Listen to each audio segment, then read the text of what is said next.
Commerce classes में आओ ताबिता और हम लोग कर रहे थे ऑर्गेनाइजिंग चैप्टर। ऑर्गेनाइजिंग चैप्टर में इतने सारे टॉपिक है ना कि वन बाय वन उन्हें कवर कर रहे हैं हम लोग, और ज़रूरी भी है क्योंकि एग्जाम में कुछ भी आ जाए हमें नहीं पता। तो ऑर्गेनाइजिंग चैप्टर में हमने लास्ट क्लास में पकड़ा था डेलीगेशन, यानी कि डेलीगेशन होता क्या, उसका मीनिंग हमने समझा था, प्रिंसिपल समझे थे।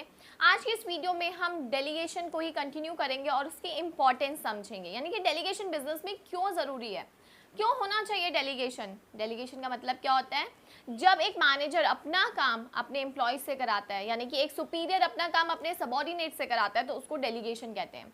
ऐसा वो क्यों करता है, ताकि वो मेन अपने काम पर फोकस कर सके, यानी कि बहुत सारे इंपॉर्टेंट काम होते हैं उन पर ज़्यादा फोकस करने की ज़रूरत है, तो वो उन पर ध्यान दे सके, इसलिए वो जो लेस इंपॉर्टेंट वर्क है उनको डेलीगेट कर देता है अपने एम्प्लॉयज़ पर कि भाई तुम करके दे दो यार, मैं कितना काम करूँगा, राइट। तो उसे डेलीगेशन कहा जाता है। अब डेलीगेशन बिजनेस में क्यों ज़रूरी है, तो देखो सबसे पहला है इफेक्टिव मैनेजमेंट, यानी कि बिजनेस में डेलीगेशन इसलिए ज़रूरी है ताकि बिजनेस में मैनेजमेंट इफेक्टिव रहे, यानी कि हर एक चीज़ अच्छी तरीके से मैनेज हो सके, एफिशिएंटली हो सके, इफेक्टिव हो सके, टाइम पे सारी चीज़ें कंप्लीट हो सके, इसलिए हमें डेलीगेशन ज़रूरी है। अब डेलीगेशन दे के ना मैनेजर फोकस हो जाता है कि मुझे ये इंपॉर्टेंट काम है, इन पर ध्यान देना है, और एम्प्लॉयज़ अपना काम देते हैं जो मैनेजर्स ने उसे दिया है, तो दोनों काम कंप्लीशन मतलब दोनों काम कंप्लीट हो पाते हैं ऑन टाइम, इसलिए इफेक्टिव मैनेजमेंट बरकरार रहता है।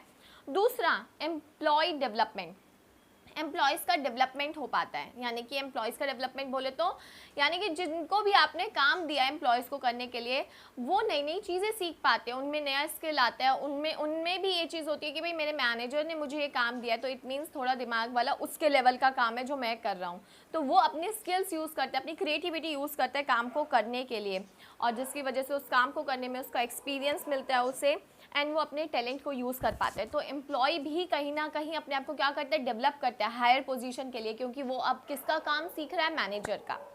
इसके बाद है, अब वही एम्प्लॉयज़ मोटिवेट हो जाते हैं।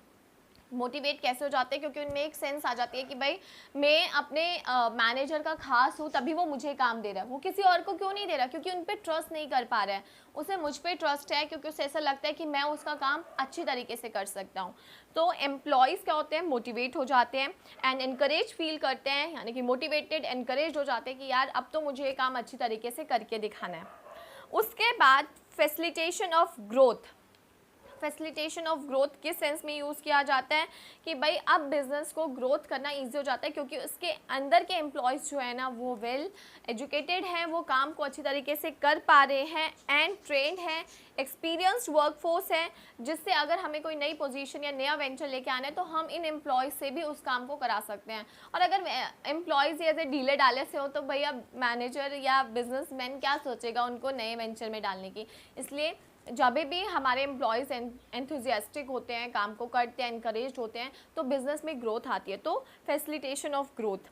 नेक्स्ट है बेटर कोऑर्डिनेशन। बेटर कोऑर्डिनेशन कैसे होता है, इससे बेटर कोऑर्डिनेशन ऐसे होता है कि भाई हमें पता होता है कि किन की कौन सी ड्यूटीज़ हैं, ठीक है, और कौन अब डेलीगेट कर रहा है कौन सा काम किसी को, ठीक है।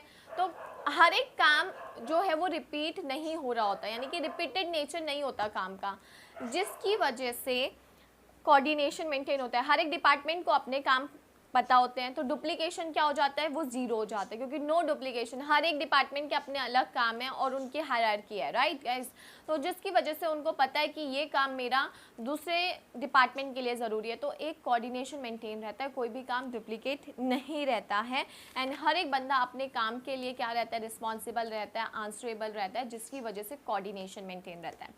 उसके बाद है बेसिस ऑफ मैनेजमेंट हायरार्की, यानी कि डेलीगेशन की वजह से ही हायरार्की मेंटेन होती है, यानी कि बेसिस बनता है। हायरार्की मीन्स क्या होता है, जो हमारे बिजनेस में हमने पोजीशंस की हायरार्की करते हैं, हम लोग लेवल सेट करते हैं कि कौन किसका मैनेजर है, कौन जीएम होगा, जीएम के अंदर कितने मैनेजर आएंगे, मैनेजर के अंदर उसके एम्प्लॉयज़ होंगे। तो ये इसको सेटअप कहाँ से मिलता है, हमारे डेलीगेशन से, क्योंकि डेलीगेशन में ही हमें पता चलता है कि कौन मैनेजर है, कौन सुपीरियर है, कौन कितनी ड्यूटीज़ निभाएगा, किसकी क्या रिस्पॉन्सिबिलिटी बनती है, तो जिसकी वजह से सुपीरियर सबॉर्डिनेट का रिलेशनशिप क्रिएट हो पाता है और एक मैनेजमेंट हायरार्की क्रिएट हो पाती है। तो गाइज ये थी इंपॉर्टेंस ऑफ डेलीगेशन। अगर मैं तुम्हें बोलूँ कि इसे याद कैसे करना है, तो देखो इसको याद करने का एक तरीका बताती हूँ। कि 2 चीज़ें या 3 चीज़ें अगर आप लो तो एक एम्प्लॉयज़ के पॉइंट ऑफ व्यू से ले सकते हो और 3 चीज़ें आप ले सकते हो बिजनेस के पॉइंट ऑफ व्यू से। यानी कि एम्प्लॉयज़ डेलीगेशन होने से एम्प्लॉयज़ को 3 बेनिफिट हो रहे हैं, एम्प्लॉयज़ का डेवलपमेंट, मोटिवेशन और ग्रोथ। ग्रोथ एम्प्लॉयज़ की भी होती है और ऑर्गेनाइजेशन की भी होती है, ठीक है। तो employees development, motivation of employees and facilitation of growth, 3 चीज़ें इंपॉर्टेंस है डेलीगेशन में जो बिजनेस के पॉइंट ऑफ व्यू से। Effective management, better coordination and bases of managerial hierarchy, ठीक है। तो 3 चीज़ें बिजनेस के पॉइंट ऑफ व्यू से ज़रूरी है एंड 3 चीज़ें एम्प्लॉयज़ के पॉइंट ऑफ व्यू से उनको बेनिफिट देती है। इस वजह से हमें डेलीगेशन बिजनेस में होना ज़रूरी है एंड यही इसकी इम्पोर्टेंस है। तो गाइज ये था डेलीगेशन की इम्पोर्टेंस। अगर आपको समझ आई है अच्छी तरीके से तो like share and comment video को ज़रूर करिएगा, चैनल को सब्सक्राइब कीजिएगा, बेल आइकन को प्रेस कीजिएगा और अपने डाउट आप मेरे से इंस्टाग्राम और यूट्यूब पर पूछ सकते हैं। Thank you.